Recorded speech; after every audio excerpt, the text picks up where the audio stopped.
Vamos voltar para agosto de 1945. O mundo ainda tentava compreender o impacto do fim da Segunda Guerra Mundial. As bombas atômicas lançadas sobre Hiroshima e Nagasaki tinham mudado para sempre a história da humanidade, levando o Japão à rendição e encerrando oficialmente o maior conflito do século XX. No Brasil, o clima era de transição. Crescia a pressão pelo fim do Estado Novo e pela redemocratização do país. É nesse cenário de ruptura e reconstrução que Divaldo Pereira Franco e Nilson de Souza Pereira se conhecem em Salvador, mais precisamente no bairro de Santo Antônio, no centro histórico da cidade. Divaldo tinha 20 anos e dava aula em uma escola de datilografia. Nilson, com apenas 18, decidiu se matricular nessa instituição de ensino. E nesse encontro nasceu uma amizade. Juntos fundaram o Centro Espírita Mansão do Caminho e, mais tarde, a Mansão do Caminho, que hoje conta com 55 edificações construídas em um terreno de 78 mil metros quadrados no bairro de Pau da Lima. A instituição é envolvida pelo Verde da Mata Nativa, tudo pensado para acolher e atender pessoas em situação de vulnerabilidade social. O lugar, muitas vezes chamado de um oásis em meio a um bairro que cresceu sem planejamento urbano, parece uma pequena cidade cuidadosamente organizada. Há escolas, centro médico, padaria, casas, ruas internas bem sinalizadas e asfaltadas, bosques, animais silvestres, bazar, estúdio de rádio e TV e até um lago. No lugar de uma igreja, um centro espírita. Eu sou Kirk Moreno e este é o especial Solidariedade Mansão do Caminho, um podcast do Alô Alô Bahia sobre a obra de fraternidade espírita que há décadas tem na solidariedade o principal pilar para cuidar de pessoas em situação de vulnerabilidade social na periferia de Salvador. Episódio 2, Embaixadores da Paz.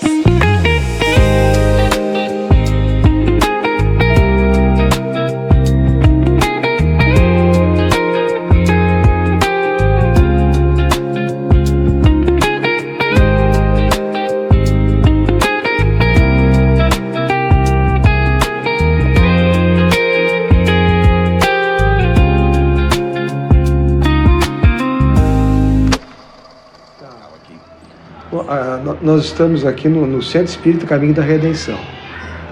É muito conhecido como Mansão do Caminho, né? Nós utilizamos mais o nome Mansão do Caminho porque ele é internacionalmente conhecido.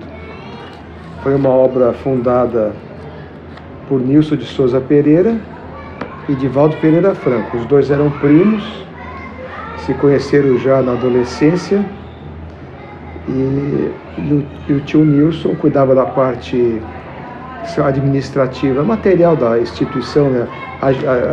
Nos dias de hoje se diz gestão, governança, e o Divaldo era responsável pela parte espiritual, né? Esse que nós ouvimos novamente é Mário Sérgio. Ele nos recebeu na Casa Grande, imóvel residencial que viveu Divaldo e Nilson. Sentado em um dos 3 sofás da sala espaçosa, o atual diretor-presidente da Mansão do Caminho conta que Nilson de Souza Pereira era o grande organizador da obra social. Tio Nilson, como era carinhosamente chamado, nasceu em 26 de outubro de 1924, no subúrbio ferroviário de Salvador, no bairro de Plataforma. Foi bancário, telegrafista do Ministério da Marinha e funcionário dos Correios. Um homem tido como simples, prático e disciplinado.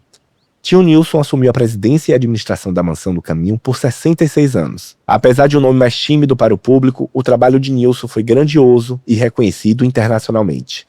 Em 2005, tornou-se embaixador da paz no mundo, título concedido em Genebra. Em 2007, recebeu a medalha 2 de Julho, uma das maiores honrarias da Bahia. Ele morreu em 21 de novembro de 2013, aos 89 anos, deixando um legado e saudade. Tia Dilma, aquela senhora voluntária da Mansão do Caminho, que conhecemos no episódio passado, lembra do momento com tristeza. Tio Nilson, oh meu Deus, fez uma falta com todos os dois, né? Tio Nilson era para ver as coisas. Aqui hoje não, tem o encanador, tem o que faz isso, está tudo já esquematizado. Ele esquematizou tudo para poder desencarnar, porque deixou muito bem arrumado. Olha que ninguém suspendeu nada, ninguém botou o menino para ir embora, porque não teve isso. Dilma, essa casa foi tio Nilson que construiu, não foi? Foi. Ele construiu com o tio Nilson, eles tiraram ele e o tio Nilson. Se Nilson foi o construtor, Divaldo Franco foi o grande mensageiro que levou essa obra para o mundo. Nascido em 5 de maio de 1927, em Feira de Santana, Divaldo era o caçula de 13 irmãos. Se formou professor primário em 1943 e trabalhou como escrituário no antigo IPASE, o que depois se tornou o famoso INSS. Ele se aposentou em 1980, aos 53 anos, quando passou a se dedicar integralmente à tarefa espiritual. Nesta época, a Mansão do Caminho já tinha 35 anos de fundação. Em entrevista de 2015 para a TV Alba, Divaldo relembra os primeiros sinais da mediunidade. Eu era um jovem comum, porque nossa família era muito grande. Nós fomos em número de 13, e eu sou o último a chegar. Mas os meus irmãos morreram alguns e eu convivi praticamente com 8. Esses 8 eram todos maiores do que eu. Era uma família tranquila, muito generosa. Meu pai e minha mãe eram aqueles protótipos dos pais tradicionais. Éramos modestos, tínhamos recursos suficientes para uma vida digna. E meu pai trabalhava, ele era fumageiro. Ele viajava pelo interior, pelas cidades próximas, para conseguir folhas de fumo. E armazenavam lá em um depósito e mais tarde eram exportadas para os Estados Unidos, para outros países. Perfeito, mas Divaldo não tinha, e como era a formação religiosa de Divaldo em Feira de Santana? Era católico. Muito católico. Muito católico. Eu pertencia ao catecismo, depois da cruzada eucarística, e posteriormente, lá para os 20 anos, eu me tornei espírita consciente. Perfeito. Mas onde foi que aflorou essa coisa, essa questão do espiritismo? Onde Divaldo, de repente, bateu com o espiritismo? Em 1942, desencarnou um irmão meu, vitimado por um aneurisma cerebral. E eu tive um choque muito grande com a morte dele. E fiquei com limitação de movimentos. Depois de alguns meses na cama, uma prima levou uma senhora para me visitar. Era uma senhora espírita. Naquele tempo o espiritismo era pouco conhecido e até mesmo mal famado. Então a senhora me visitando disse que eu não tinha doença nenhuma. Se tratava de uma perturbação espiritual pelo fato de eu ser médium. Perguntou se eu sabia orar, se queria que lhe aplicasse um recurso terapêutico, um passe. E nós concordamos, minha mãe e eu, ela me aplicou um passe. No momento que ela terminou de me aplicar aqueles movimentos rítmicos da bioenergia, pediu que eu me levantasse. Como eu tinha muita dificuldade em locomover-me, eu disse que era impossível. Mas ela disse que eu podia ficar de pé porque a força que me detinha já havia sido alijada. Eu levantei-me e comecei a caminhar até hoje. Nunca mais tive qualquer problema nos órgãos dos movimentos. Ela explicou que era mediunidade, que era meu próprio irmão. Na condição de médium, eu era como um imã. E quando estava diante do cadáver dele, atraiu o seu espírito, que estava muito confuso, e ele me transmitia aquela limitação de movimentos. Mas agora os bons espíritos iriam orientá-lo e eu necessitava de frequentar as reuniões para educar a mediunidade.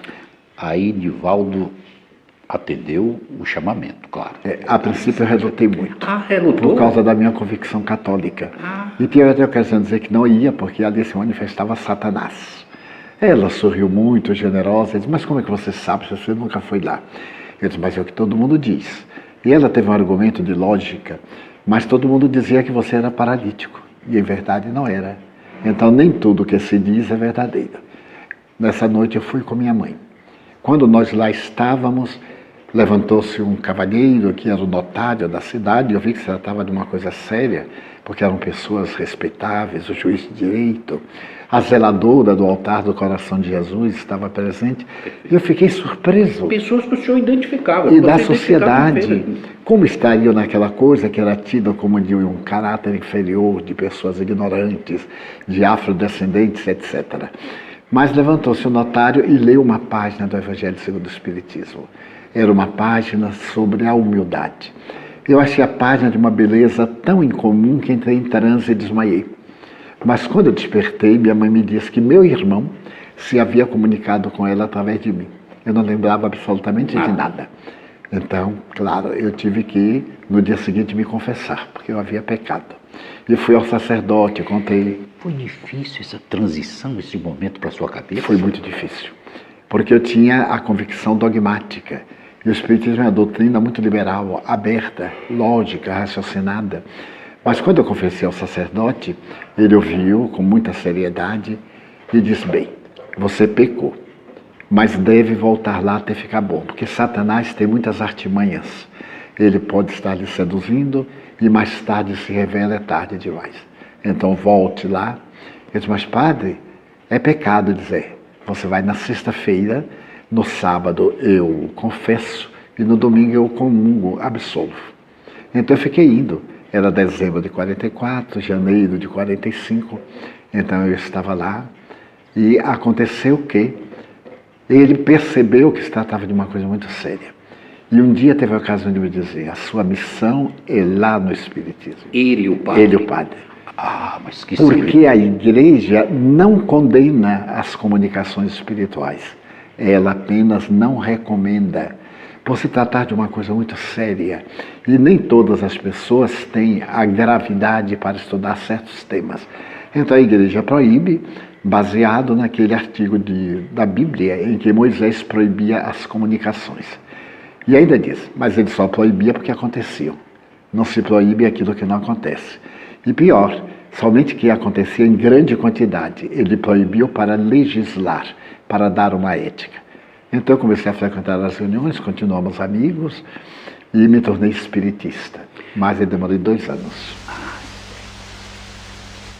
Divaldo se tornou um dos maiores oradores espíritas da história. Foram mais de 20 mil conferências, realizadas em 71 países, nos 5 continentes. Ele psicografou mais de 250 obras, traduzidas para diversos idiomas.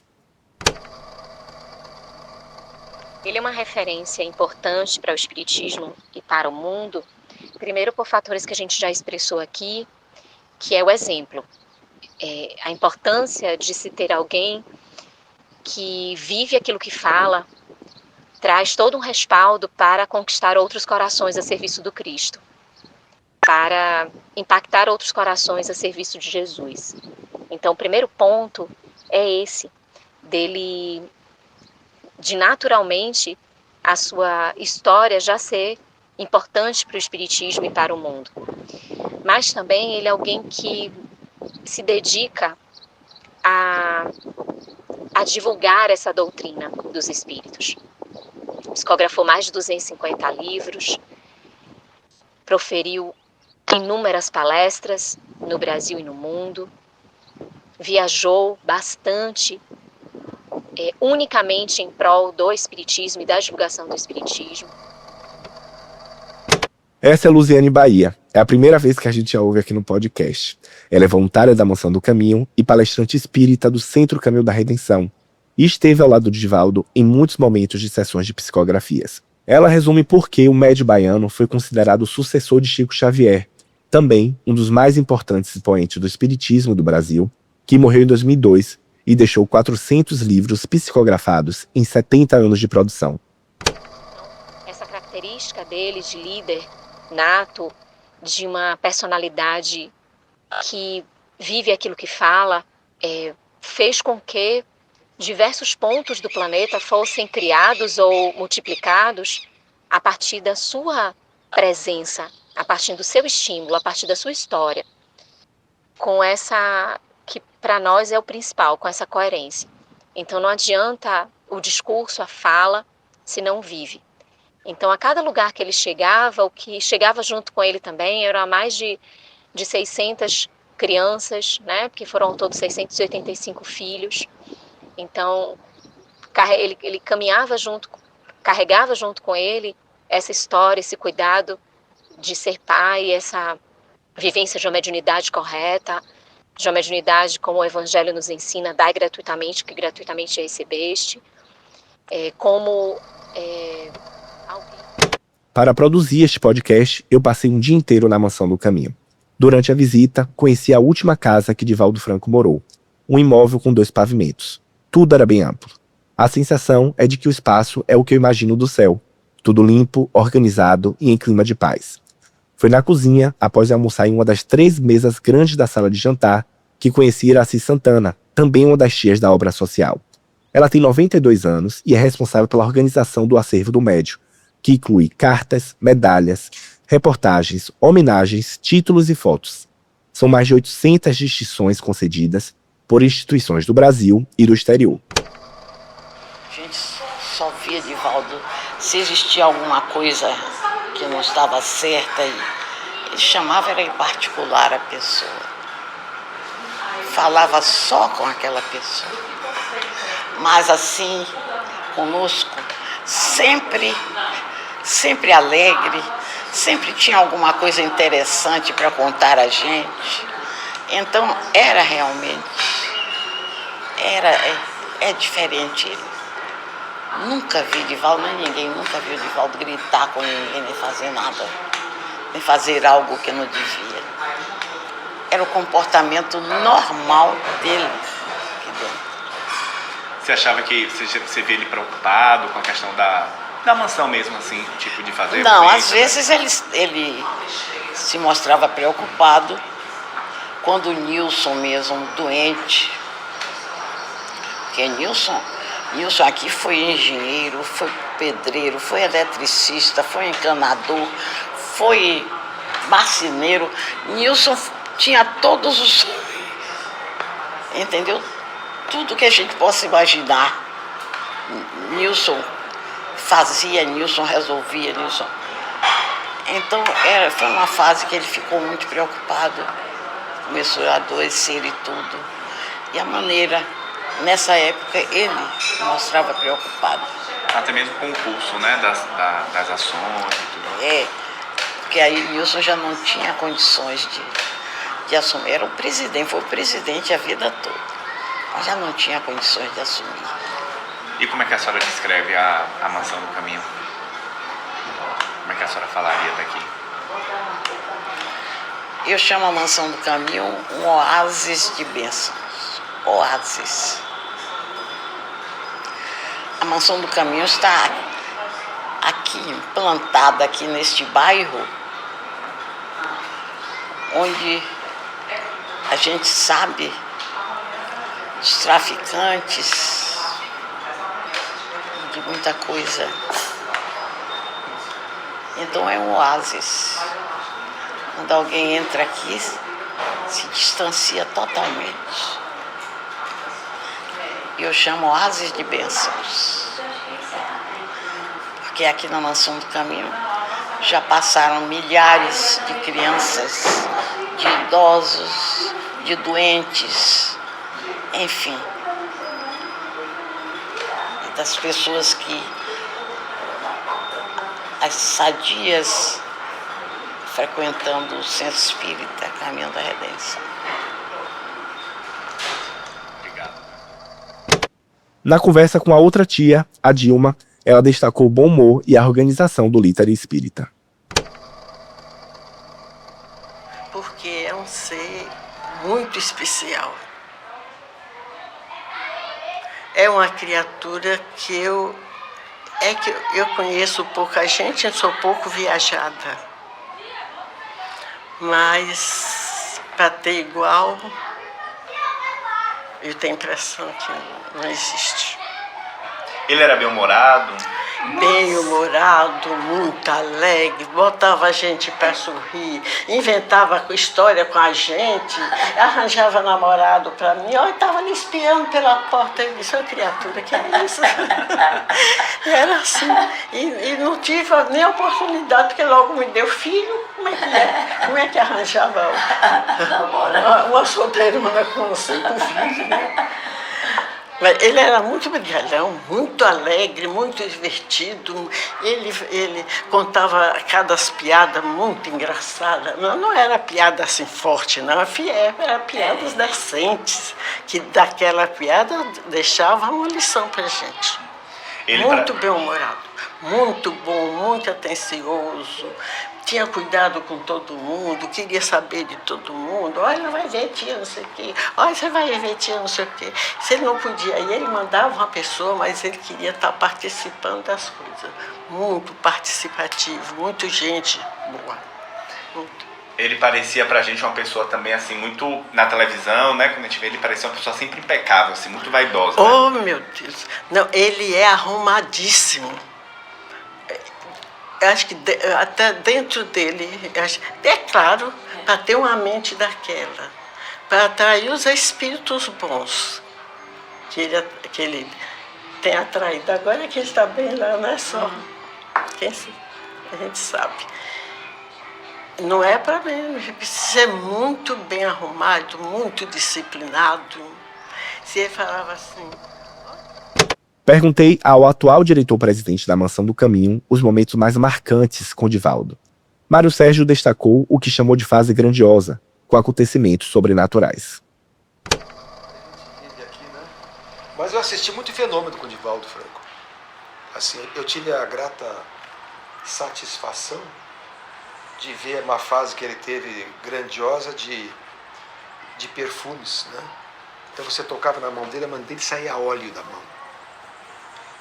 Você botava um lenço, o lenço ficava perfumado. Botava uma garrafa dele aqui, ele botava a mão em cima, a garrafa ficava com perfume de rosas. Eu vi diversas vezes cair flores em cima da mesa.